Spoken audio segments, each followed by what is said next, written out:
الحمد لله وكفى وصلاة وسلاما على عباده الذين اصطفى وبعد السلام عليكم ورحمة الله wabarakatuh.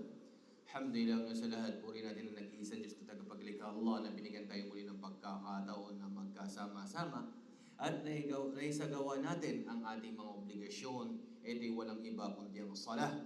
Mga kapatid, magulang sa pananampalatayang Islam, ang salah siyang pinakamainam na mga gawain, especially sa first 10 days of Dhul Hijjah. Ito isa napakagandang gawain, pagsamba kay Allah na ginagawa ng tao, especially sa mga days na ito. Ang unang 10 ng Dhul Hijjah, ang pangangalaga niyang kanyang salah, ng kanyang sambayan.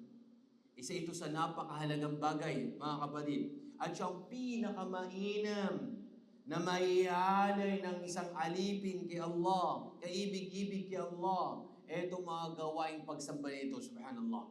Itong salah, mga kapatid, na kung saan, mula sa isang hadith na binanggit, na kung saan, وَمَا يَتَقَرَّبُ إِلَيْهِ عَبْدِي بِشَيْءٍ أَحَبَّ إِلَيْهِ مِمَّا ابْتَرَضْتُ عَلَيْهِ. Na kung saan siyang pinakamainam na mailalapit ng alipin kay Allah, na kung saan kaibig-ibig kay Allah kung ano man ang kanyang inobliga sa kanya. Itong pinakamainam na gawain, kapatid, ang inobliga ni Allah na siya mong ginagawa. Ito'y napakainam na gawain. Subhanallah. Ang obligasyon na inobliga sa ni Allah. Itong pinaka-the best, pinakamainam, kaibig-ibig kay Allah. Kung ano man ang inobliga sa atin, ito dapat ang ating pinagsusumikapan. Tulad ng salah, zakah, hajj, yung pagiging mabuti mo sa magulang mo, okay, pag-utos mo ng mabuti, pagbabawal mo ng masama. Ito mga bagay na ito na kung saan, at iba pa, na inubliga sa atin ni Allah, siyang kaibig-ibig kay Allah subhanahu wa ta'ala. At especially itong salah, mga kapatid, magulang sa pananampalatayang Islam. Huwag mo hayaan na ikay mahuli. Subhanallah. Huwag mo hayaan na kung saan ay hindi ka makasala kasama ng jama'a. Huwag mo hayaan na hindi ka makapagsala ng isang waktu lamang. Subhanallah. Ang pangangalaga ng sala, tanda ng mga taong mananampalataya. Tanda ng mga taong magsasucess, magtatagumpay. At lahat tayo gusto natin ng tagumpay, tama?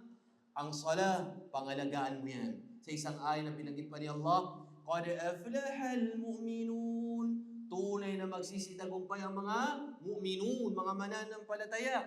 At isa sa mga katangian nila, وَالَّذِينَ هُمْ عَلَى صَلَوَاتِهِمْ يُحَافِظُونَ. Allahu Akbar. Ang katangian nila na mga mananampalataya na magsasucess, sila sa kailang mga sala, sa kailang mga sambayang, pinapangalagaan nila ito. Gaano man sila kabisi sa trabaho nila, sa pag-grab nila, subhanallah, sa business nila dyan sa palengke o saan pa man, hindi nila iniiwan ang sala. Allah.